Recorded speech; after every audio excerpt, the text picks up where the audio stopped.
and welcome to What Am I Rolling, a twice-monthly RPG one-shot podcast, hosted by me, Fiona. This is part 4 of our Sins one-shot, so make sure you've listened to the first 3 parts before continuing on with this episode.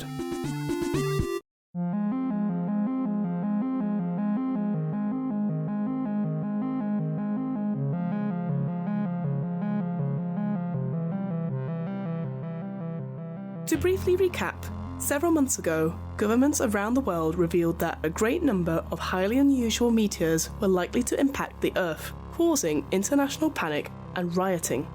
In the end, no suitable solution could be found, and the shards began their descent in what has now become known as the Black Rain. However, the apocalypse never materialised, as the shards fell harmlessly to Earth and became little more than a curiosity, an object of media speculation.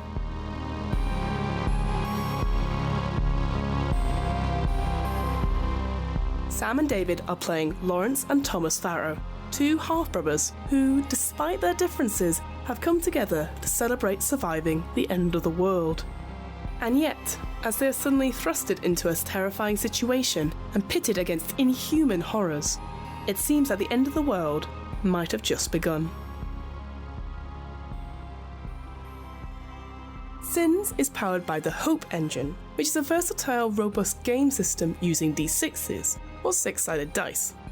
At the heart of the system is the dice pool, which represents a character's attributes and skills and is used to overcome various challenges and tasks.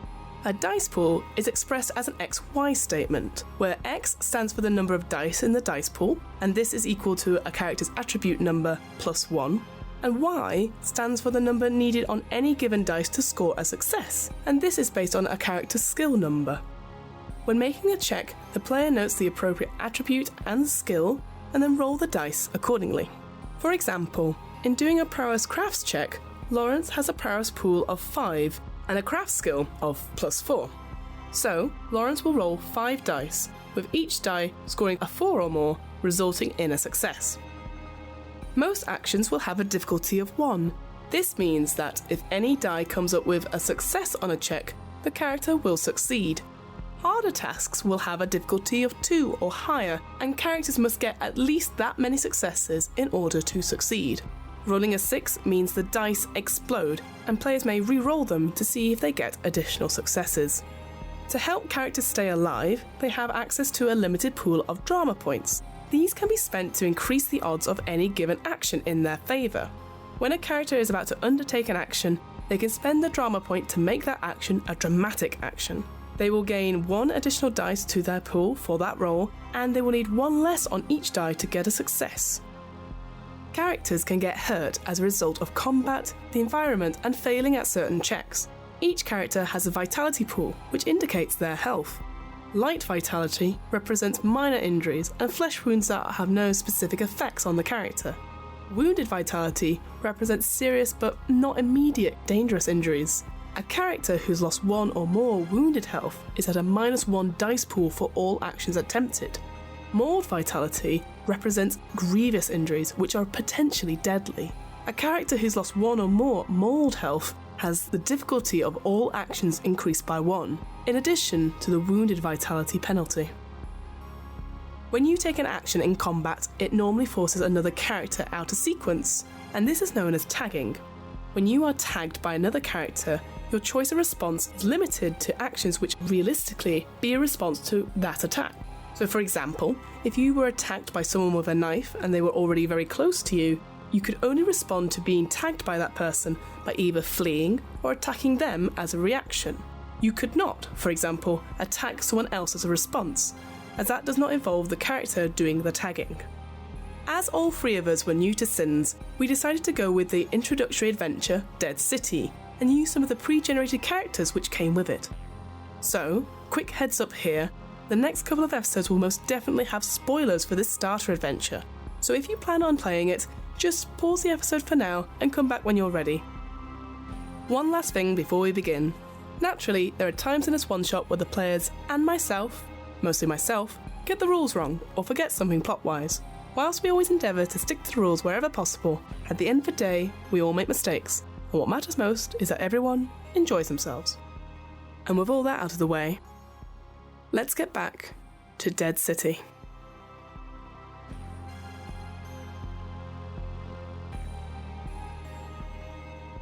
You've made it to the army base, and everyone sort of gets off in shifts, and there is a hive of activity around various buildings. It is confusing to maybe you, Lawrence. Thomas, you understand that they are going through certain protocols and certain procedures that you a little bit beyond you, but you know that this is a plan in place. Mm-hmm. A couple of people sort of will come up to you and sort of indicate where you have to go. There is a sort of army barracks where they will put you in certain rooms, and obviously because you're together they'll put you in the same sort of rooms as well, and they are quite bland sort of uniforms, bunk beds, that sort of thing, and it would seat maybe 8 people in a room, and there are other people sort of milling around there.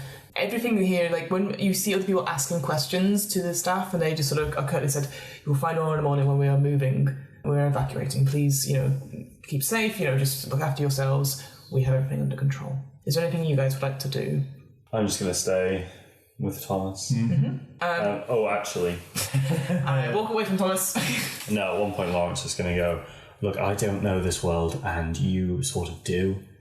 Oh, I just relayed, they're running through protocol. This all appears to be going to some kind of plan. Right. I don't think this is chaos, more like organised chaos. If you start to see anything that is out of the ordinary, I'll let you know. Thank you. Mm-hmm.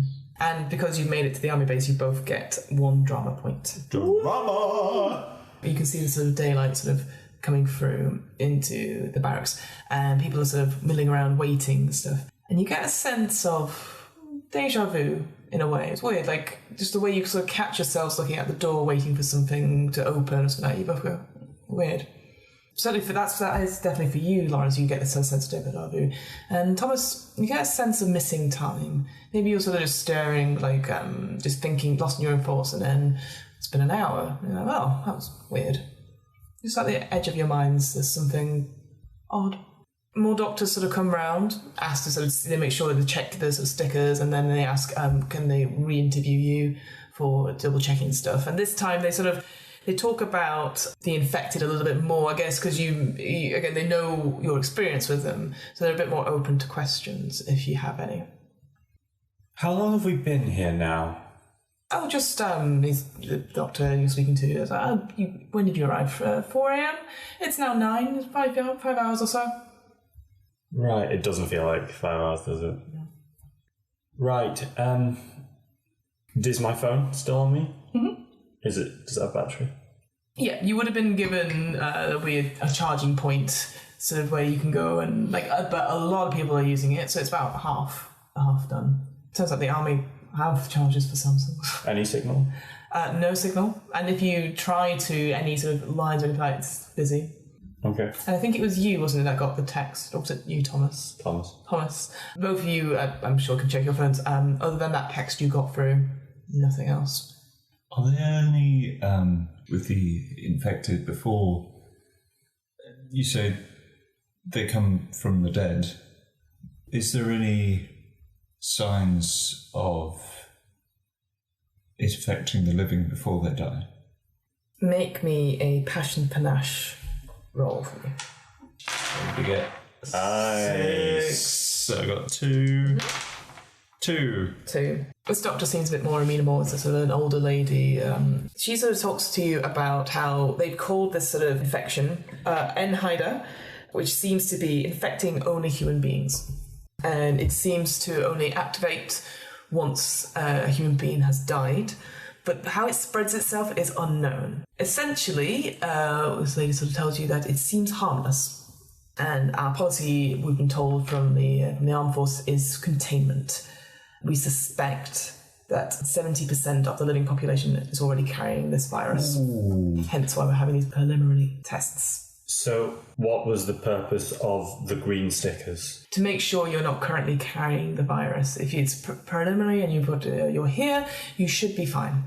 As you can imagine, this has all sort of happened very quickly in the last couple of hours. Everyone will be quarantined once they are evacuated inland. We're hoping to get to Nottingham is the next sort of point of call. Originally it was going to be Birmingham, but again that is far too a bigger metropolis, and so far it's not spread there, but we are aware that big built-up places might not be ideal. And What happened to everyone that didn't get a green sticker?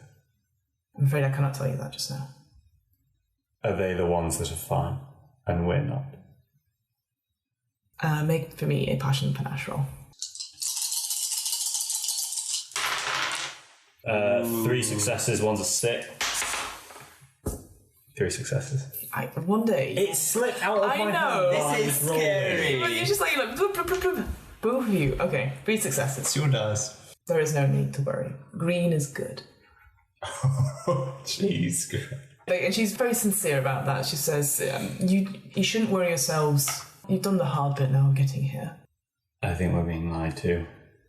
I whisper that to him. Maybe you wait, she asks you a few more questions and then she sort of goes off to the next family. It's 70%, and from what I was able to see back at the other place, we might be in that 70. There was a quarter of the people that were examined didn't go through to where you went. And you're not going to give the people that are unwell the red sticker, are you? You're going to give them a green and tell them everything's fine. Yes. Then if we are infected, if she tells us what is true, then at least we don't have to worry about it until we die. But until that time, we're going to be stuck in quarantine prisons for the rest of our lives. Unless they can find a cure. We could run. We run, they'll hunt us down and burn us. Best thing we can do is make ourselves useful.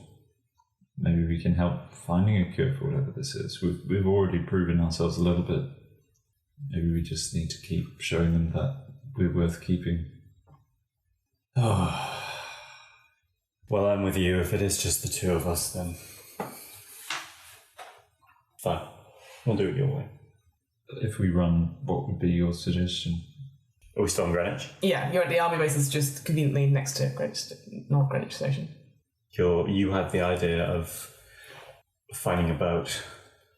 The only place I can think of there's a rowing club, but it's not very good at rowing, brother.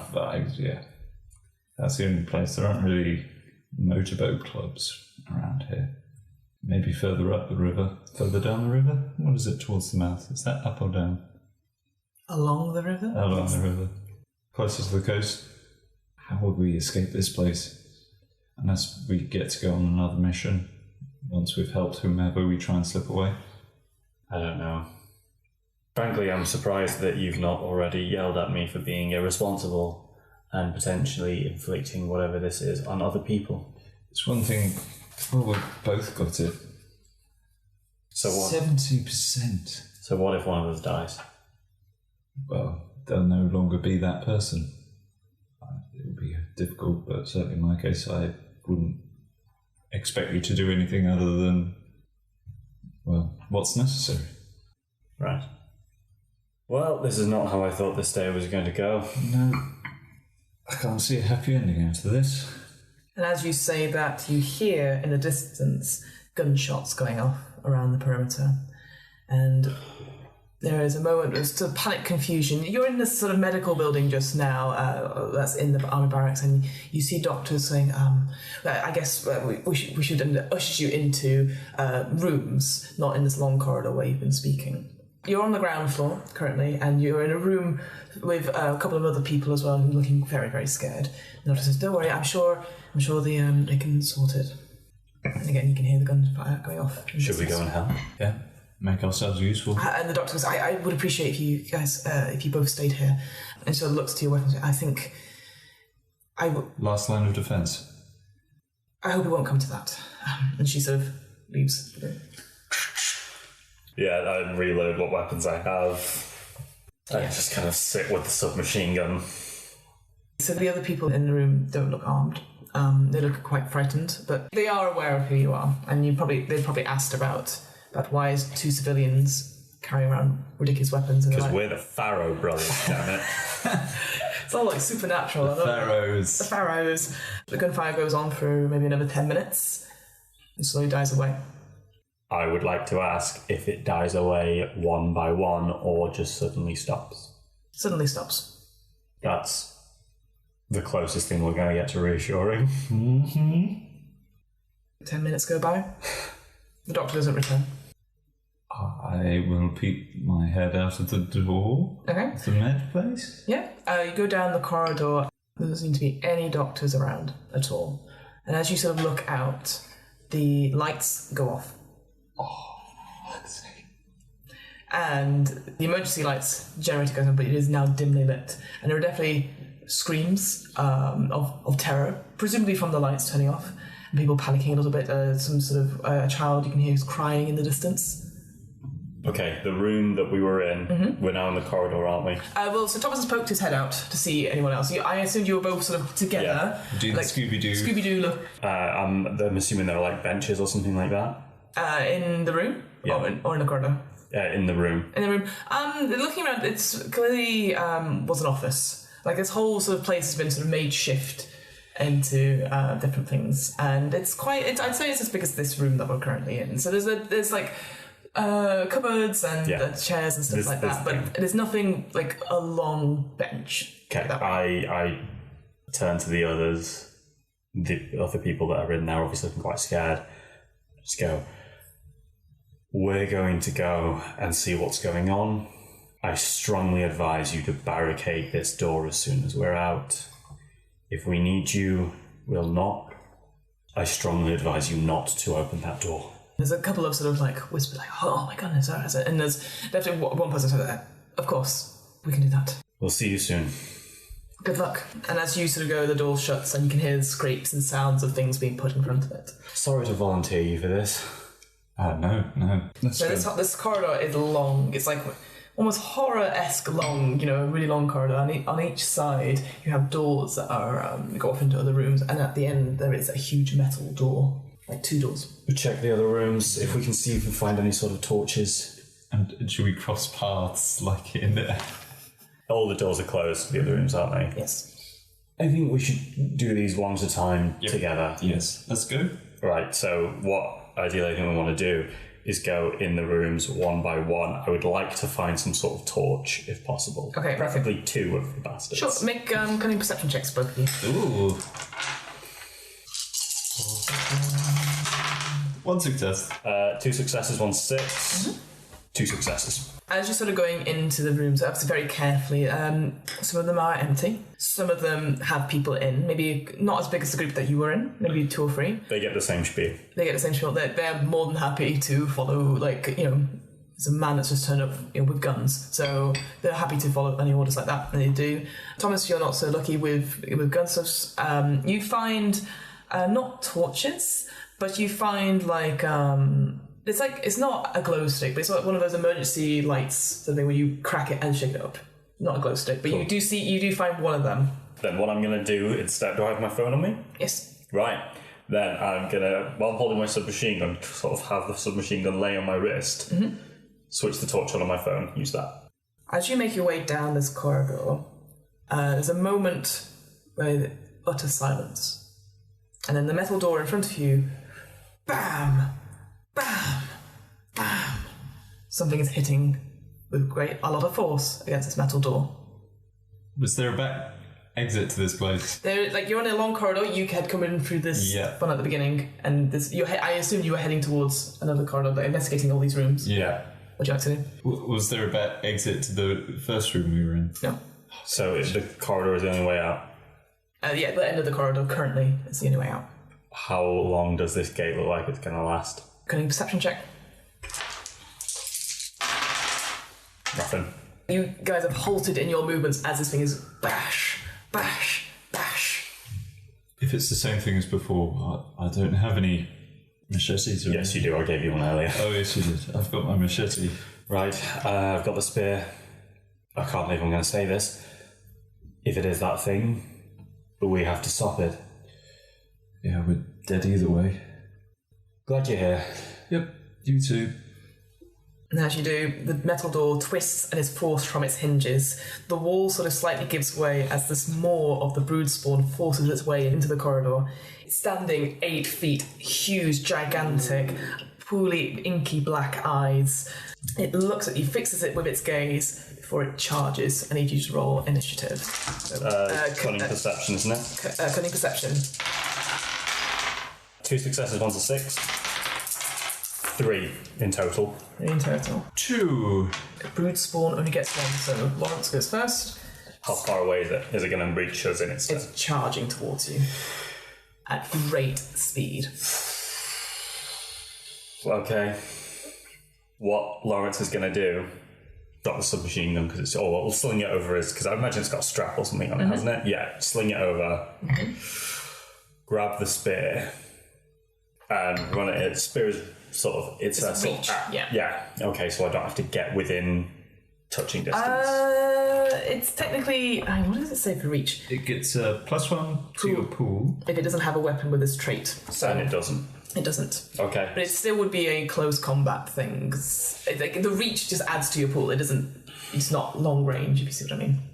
Okay, but bullets are useless. So, he is just going to charge at it, scream, and stab.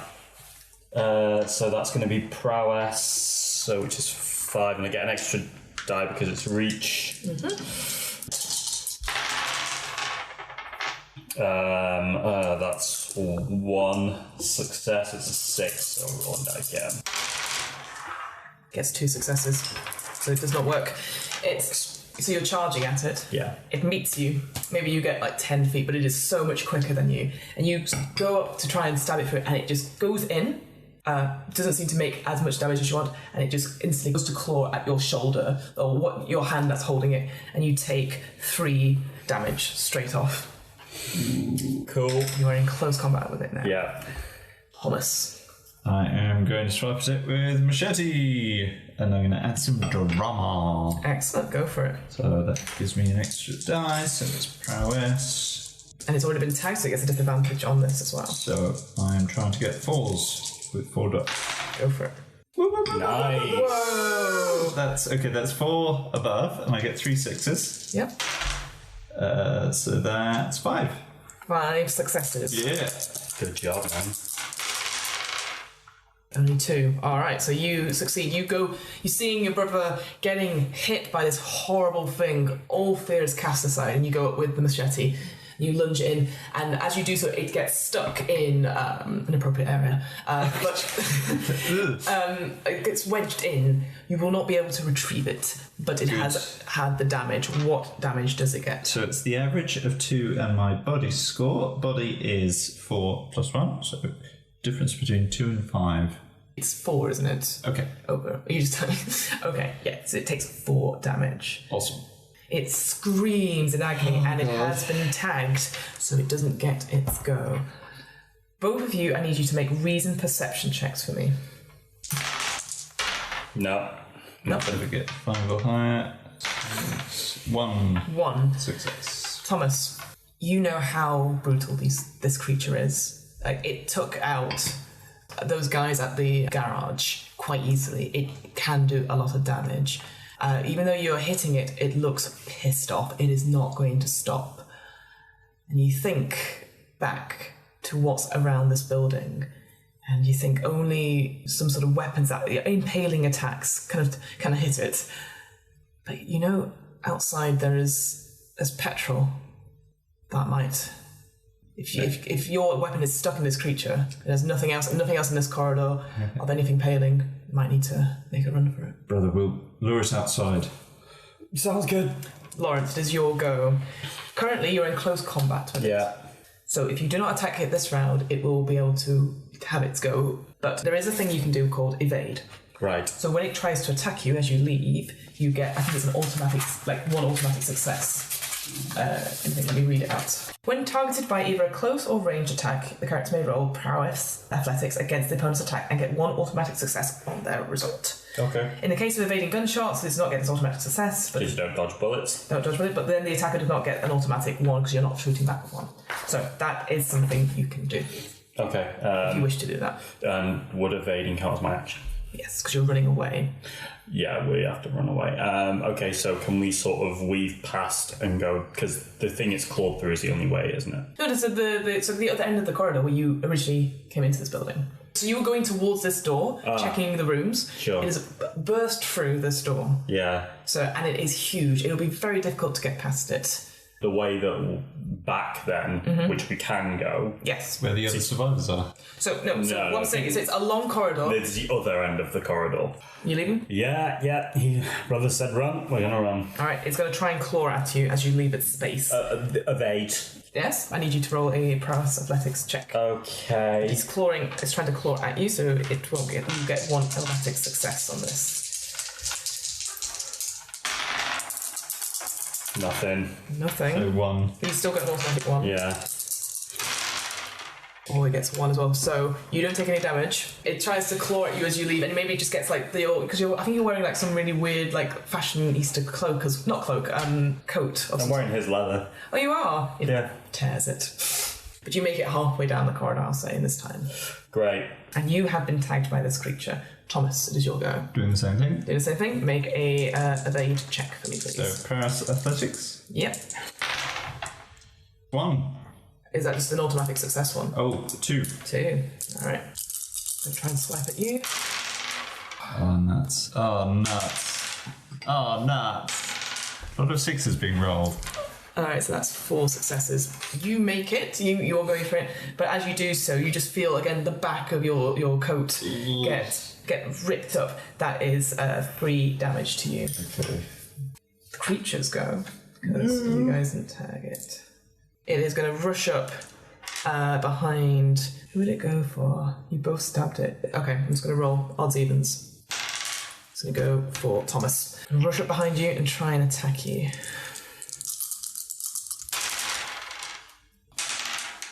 So that's 1 success. You need to roll body fight. Body fight. Yeah. Oh, that's good. Yeah, it's got 1 success on you. You likey.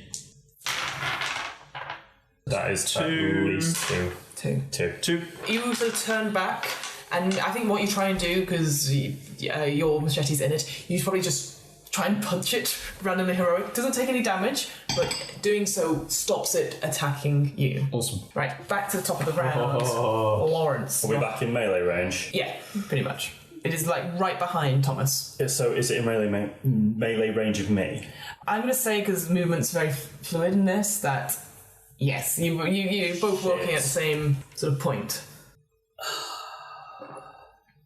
I'm going to get the spear, turn around, and I'm going to say to him, I will buy you as much time as I can. Go run. I will be dead. Use the bed. No, because you're better. You've got more 3 chance of seconds. killing it. 3 seconds. Right. It's just it's all with eyes. I'm going to turn around. Yeah, so he just nods, turns around, gets the spear. Yep. And he's going to stab it. I'm going to use a drama point because I might as well. Fine. So that's going to be prowess, so that's 5. And I have to roll 5s. But with the drama point, does it not go down 1 difficulty? Yeah, because I have to roll 6s for fighting. Fair enough. Anyway. Good to know.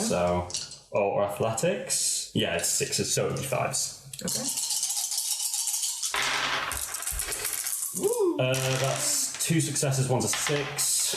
2 successes. 2 successes, you only got 1. So what's the damage? That will be... It's 2. So so you describe how you stab this creature. Lawrence is just gonna toss the medkit at his brother, nod at him, whirl around, and stab up at this thing's neck. No, and If it has a neck. it does. It's still humanoid, but the more that it's got, again, a sort of weird, sort of sharky thing, sort of the chin has sort of gone in on itself. So you lash up at it, and it is a horrible gash sinking deep into the muscle. Again, a horrible piercing screech as it sort of comes to a halt over the top of you. Again, trying to slash at you, but you manage to duck as you're stabbing upwards. Thomas. Can I try and, like he did earlier, drag him away? So maybe not get as far as we were, but so evade and drag. Yeah, you can definitely try that. Sorry, so evading is prowess athletics. Okay, so that's 2, 3. 3. Oh no, why did I do that? It only gets 2. My bad. I keep rolling dice. So you just go, no, not leaving you, and drag. And so you get to the door. You don't burst through it. Okay. Again, this creature, it sinks back, taking the spear with it. And again, you see it now. The spear is embedded, as is the machete, and the wounds are trying to close up around it, but don't seem to. It would then be its go, but because Lawrence tagged it, it doesn't get its full turn. It bellows and tries to make its way towards you. I'll say for ease, you burst out at this point, both of you outside. Cool. The sort of area around this building is in chaos. You see tents that are on fire. You see injured people lying on the ground, people rushing about saying, it's here, that sort of thing. No gunshots being fired. And in the distance, you see one of those flatbed sort of trucks, and on it, you see sort of petrol cans to fill up all the other surrounding trucks. And it is Lawrence's go. Right, okay, so we burst through the thing. Can I still see it? Mm-hmm. Okay. The creature behind you, yeah? Yeah, if I keep using my movement to get away, will I still have line of sight of it? Yep, that's fine. I mean, so you burst open the door sort of like saloon style. And you can see that it is clearly pissed off. It is coming for you. Great, okay, cool. I'm going to grab the submachine gun. Lawrence is just going to sort of quickly run his full movement to get as far away from the doors as possible. Yep, where to? We want to get as close to these gas lines as we can. Yeah, he's going to head towards there, whirl around, raise submachine gun, and just fire at this thing and try and slow it down while Thomas is running. Fantastic. Okay, so prowess and marksmanship, and you get 3 extra dice for the rate of fire. You get automatic success because it doesn't have any ranged weapons. So that's 1. Yeah, so 2 in total. 2 in total. But it is tagged regardless. Yeah, right? it is. Cool, that was all I needed. Oh, good. Yeah. It gets 2. So it maybe gets clipped a little bit by some of the bullets, and again you see the wounds heal up instantly. It slows it down, so it doesn't manage to make an attack opportunity against you. So you don't damage it, it does not damage you. Thomas. Leg it to the petrol canisters, canisters, or kind of like those plastic things, with nozzles. Okay, I'll leg it to those, pick one up. Yep. And try and slosh a load between us and the thing. So there's like a puddle on the ground. What, so you're just going to like throw the thing? I think if it walks over it, then when it reaches that point, boom, and then flame.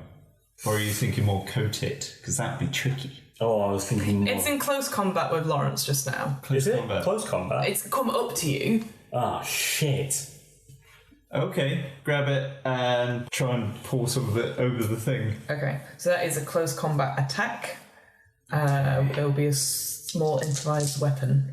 Body and fight. So I've got to get 5 or more. So 2 successes. 2 successes. Okay. So you douse this creature in gasoline. It shakes its head, sort of angrily, sort of like looking at you. Obviously, can't do it because it's technically not an attack, but it's. I mean, it's not on fire. No. You've not lit it. No. It's been tagged though. Lawrence. It's in melee range. Surely you have.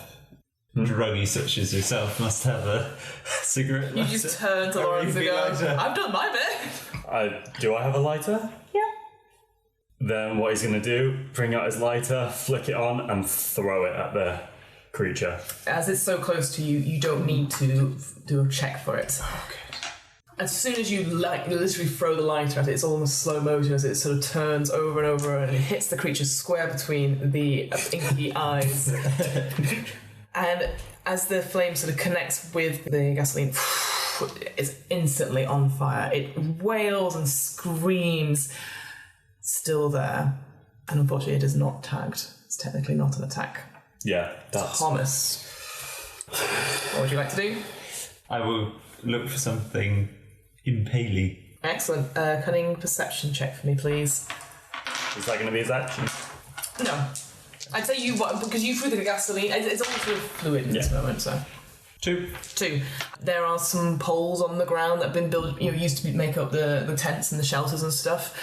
You can have a try at those. I'll have a try at those. Excellent, that will be a large improvised weapon. Sweet. Body, so I get 5 of these. 5, so I have to get 5 or more. 0. 0. Also 0. Oh, jeez. And it's tagged. You have tagged it. You go around, like, you're trying to, but the flames just... There's the intense heat. You shook back, and it tries to grab you. Probably would have clean knocked your head off if you'd gone closer. It's go. Tagged. The wounds on it don't seem to be healing up. Yes. Lawrence, you saw what Thomas was trying to do. I will also give you that. Is there anything to pick up immediately on my feet, or am I going to Yeah, have to... I'd say you can take Thomas's weapon. I'm not going to take Thomas's weapon. He's much better with it than I am. Make a reason perception check for me. One success. One success. The wounds aren't healing up just now. Great. I am going to keep firing at it. I know, so I take -1 to my roll because of the damage. So it will get an automatic success. It will get one automatic success. That's fine, because I'll tag it if I do that, won't I? Mm-hmm. Right, okay. So I am going to fire at it with my submachine gun. I'm going to use my last drama point. Mm-hmm. Nice. So that's my prowess +3, and it has 1 automatic success. Yes. Oh, and another die, and I have to get 5s instead of 6s. Yeah. That's correct.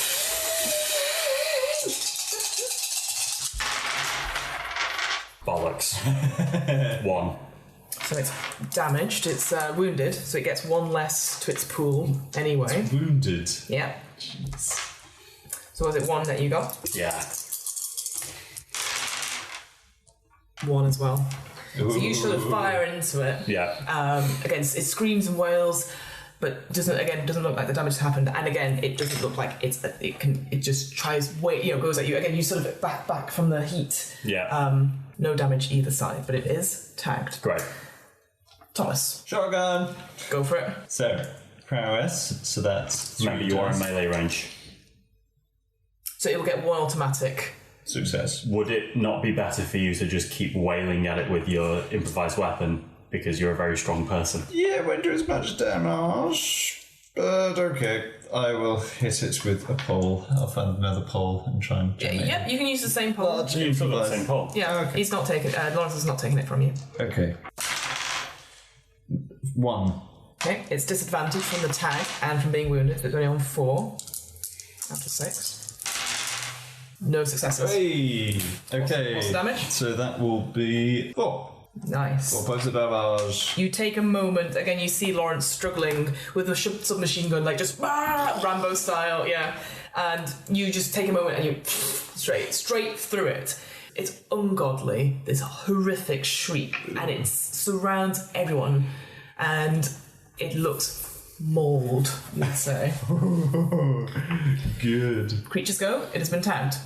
Can't go. Lawrence. Same approach. Finish it. I'm going to keep Finish it. firing at it. I don't have any drama left, so that's going to be 4 prowess plus the 3 for the bullets, and I'm just going to keep firing at it. So 6s. Nothing. Nothing. So you guys know, it's wounded, so it gets -1 to its thing. Difficulty of all actions goes up. It had to have 5 plus to hit, is now 6 plus. So I've got 5 dice to see if it hits. So no successes. Nothing. Alright. 2 successes. 3 successes. You take 3 damage as you try. I'm down. Down completely. Yeah. It sort of comes in and just a sudden whack. You are spin onto the ground, unmoving. Cool. It is tagged. Thomas. Okay. Either unconscious or dead. Pole. Blah. Oh god. So that's 1 success. 1 success. I'm stress chugging water right now. Yeah. That's also 1 success. Cancels out. You see Lawrence fall. And this creature standing over Lawrence. Again, there's fire going up. It is still screeching in pain, and you try and do it, but tears start filling your eyes. You cannot see this creature currently. You try and wipe it away. And then you see this horrible hand come towards you, and you duck out of the way. No damage. Tagged? Yep. Lawrence is on the ground. Mm-hmm. Thomas. Hits again. That is 1. 3. 3? Yep. Gets 2. Okay, so it takes 4 damage again. 4 damage. Yep. How do you kill this creature? Okay. See my brother on the ground and just charge into this thing, actually kind of jumping onto it, kind of jamming this thing into it, landing on it. It kind of gives way, lands on the ground, and then I jump off. I kind of roll off. Yeah, you parkour. Yeah.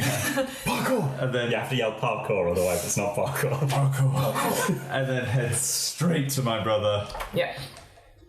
with the med kit out. This creature's still on fire, so as you do that, you sort of parkour over it. There's sort of the flames almost sort of part as you do it, and this creature falls down. As a horrible inky pool of ooze comes out, like surrounding him. You go straight to your brother. You're going to do some sort of medicine check. Yeah. Reason medicine, please. Okay, so that's 1, 2. 2 is what you needed. Okay. You literally start doing CPR on it and suddenly splutter back. You get 1 vitality back. Fucking scare me like that. Everything hurts. It's dead. It's dead. Oh, I'm in so much pain. And now you hear the sounds of people running towards you. It's like a flurry of people. You get soldiers trying to, say, what happened? You get doctors coming surrounding Lawrence. It's dead. Help him. I imagine I'm just lay on the ground. Yeah, you'll push back slightly. It's that sort of thing where you're sort of behind now loads and loads of people as people are... There's a mask that gets strapped to you and you get taken away into one of the medical tents. I follow. Follow? Yeah. You are kept at a distance, but they realise, what your connection is and stuff, so you're kept in the waiting room.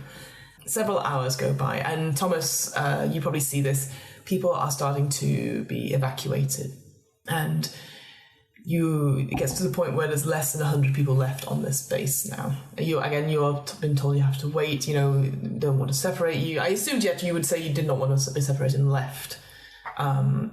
Because several hours go by, you can regain another 3 vitality. And both of you get 1 drama point as well. You are lauded as heroes, and for the time being, they sort of take care of you, they try to make sure that everything's okay. A whole day passes. And again, Thomas, you get this. You seem to lose time. Again, whether it's in shock or if it's because you're not concentrating, you're in a very unstable emotional state. It becomes the next morning, and they say, right, we're getting you guys out of here now. We're just all the other evacuation points have been locked down. The only place we can go is actually back into London. There's the checkpoint near Parliament Square. We can go there. Into the city. Yes. That's where it's safe.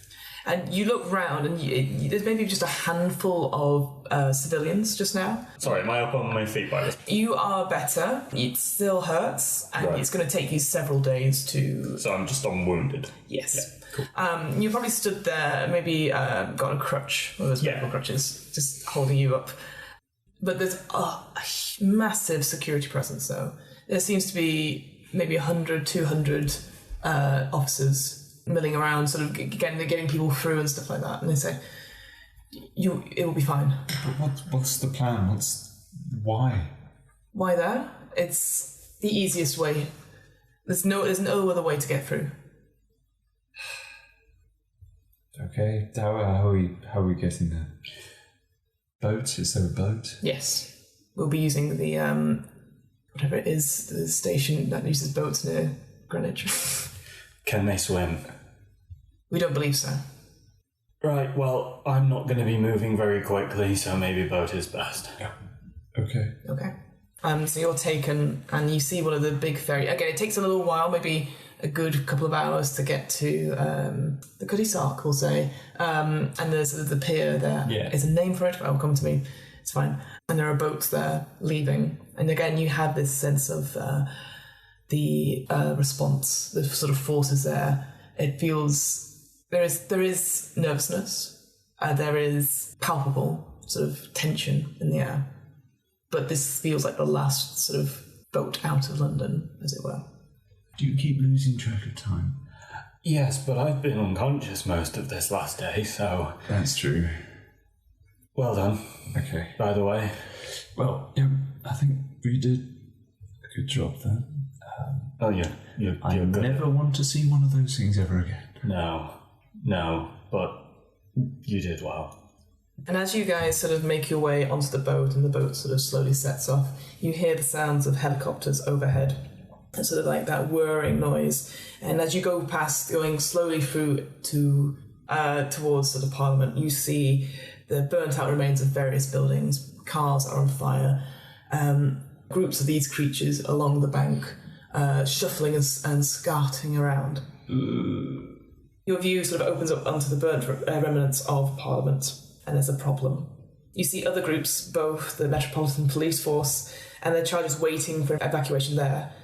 But you also see large numbers of other survivors edging ever closer to the temporary line which the military has put in place across Westminster Bridge. Shouts and screams are thrown back and forth, and the people here are almost on the verge of charging the checkpoint.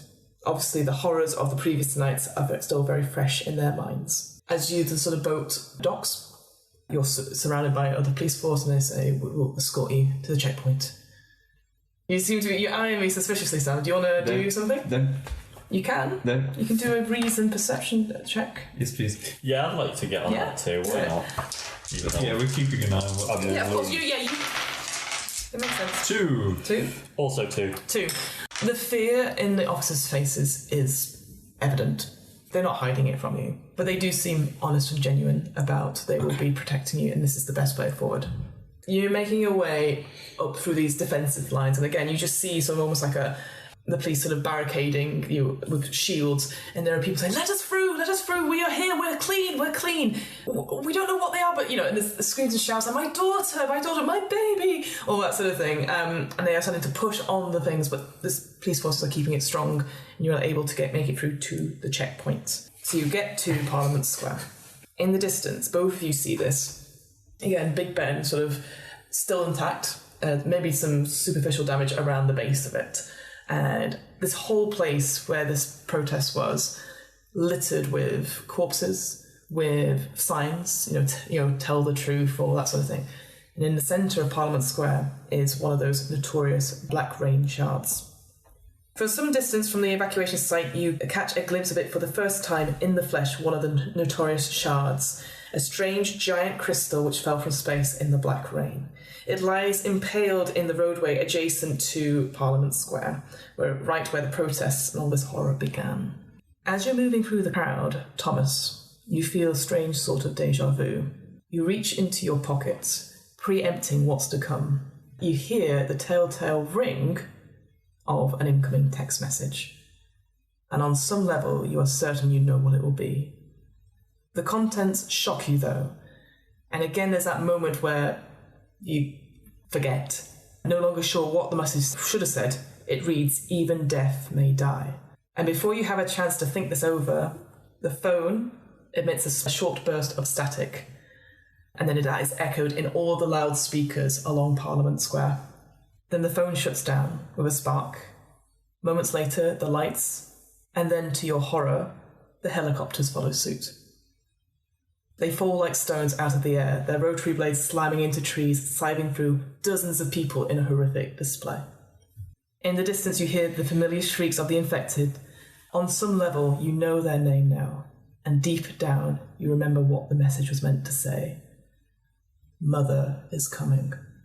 What do you both do in this final moment? I'm going to drop the crutch, get the submachine gun. Let's just see how many we take with us. I'm with you, brother. Gun raised. Ready. Okay. People are dying, screaming. Some are crushed underfoot, others are dragged to their death by the infected. You run madly, but it now feels like a dream, almost surreal. A small, desperate part of you hopes that you're about to wake up, but you know it isn't true. You both know what is coming, and all too quickly, you find yourselves at the place where it all ended. Trafalgar Square stands there, half empty, just as you remember it. Hundreds of people herded there, some praying, some screaming, others even begging as the broodspawn come. And just like before, just like the last time and the time before that, the broodspawn stop. Like hounds at the heel of a master, they come to rest. Few fire guns, others fight with whatever they have. Like puppets, their strings are cut. The broodspawn do nothing, though. Just waiting. Ahead of you, with a sickening feeling, you see the boy, James, the guy who saved you in the pub, calm amongst the chaos with the broodspawn at his feet like beloved pets. He climbs onto the broken remnants of a car, and each step he changes. His skin breaks and peels, dark shards of crystals emerging from the surface amongst the blood and bone. Soon his human form is gone entirely. 6 great wings shift and writhe against the rising sun. He stands now 9 feet tall, surrounded in a sickening nimbus of blue flame. He turns slowly, and an odd silence descends upon the crowd. 2 deep blue eyes stare back from a black armoured figure that once was James. Someone, a man, asks the same question he's asked 100 times before. You both almost mouth the words yourselves. Why? The creature fixes the man with his gaze and replies, because I have the right to judge, by the only standard that matters, that of God. Not the faded memories of your kind's past, nor the broken corpse of Yahweh. Mother has judged you, and has found you wanting. The creature raises a hand, and blue fire gathers, and the world is washed away in searing light. You both feel yourselves falling now. You remember the drink in your hand at the pub, the laughter in the Blue Phoenix. But this time it's different. This time, it feels like you have a choice. Death does not have to be the end, only a new beginning. And you've both slept for so long. And that's where we'll stop. What? What? Yes. What? You have questions? Explain. So it's been going on some sort of loop, and it's not the first time we've done it. Yeah. It is not. Is there something we could have done differently that would have broken that loop? You have broken the loop. So, what it says in the epilogue, and I will tell you this, Great. because I had to read this through several times. Okay. Doubtless, you and your players are a little confused. What is actually going on is that the players have actually died in an incident at Trafalgar Square, and they've been wandering the world as broodspawn for 70 years. In all this time, a spark of their personality and memories have remained, using the connection to one another and the memories of that final night to keep them tenuously holding to life. The idea is that every time they relive their lives and deaths, they've grown a little closer to waking each time. And now the characters have collectively grown strong enough to wake out of their madness. Forcing their broodspawn's shapes back into a human form, the characters are now reborn as emissaries in a post-apocalyptic future. This whole adventure is designed so that you can easily transform the characters into fully fledged emissaries and allow them to continue their adventures in the full game of Sins. Oh, so we just played a prologue. Right. Okay, so our characters now will demutinize. Into this race called Nemissaries. So this was kind of like a Don't wake up. dream, almost. Yes. It was all a dream. Kind of. Wow, we just got It Was All a Dream. Yes. You open your eyes and find the whole world broken. The past you knew washed away in blood and fire. And the world all but consumed by the sins of our fathers. The song of the mother denies the dead their rest, and they howl for the communion of all flesh, the end of mankind. By all rights, you should close your eyes again and let the comforting darkness of Mother's song consume you. However, you and those like you are different. Against the odds, you fight back against the dying of the light.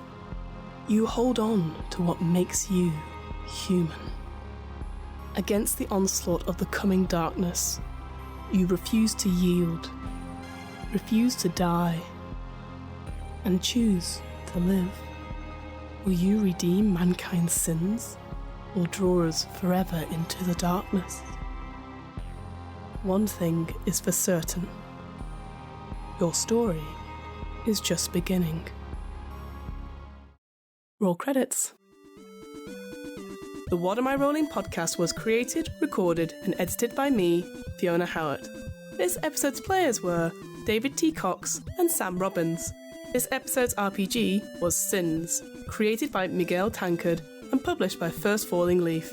You can find out more about Sins and buy the core rulebook and introductory adventure Dead City on their website. That's www.sinsrpg.uk. The theme music was 8-Bit March by Twin Musicon of twinmusicon.org, licensed under a Creative Commons 4.0 license. If you want to find out more about the podcast, check out the website. That's www.wairpodcast.com. Fancy getting in touch? Email the podcast at whatamIrollingpodcast@gmail.com. Finally, follow the podcast on Twitter and Instagram at WAIR_podcast for latest news on upcoming episodes. And remember, adventurers need not apply.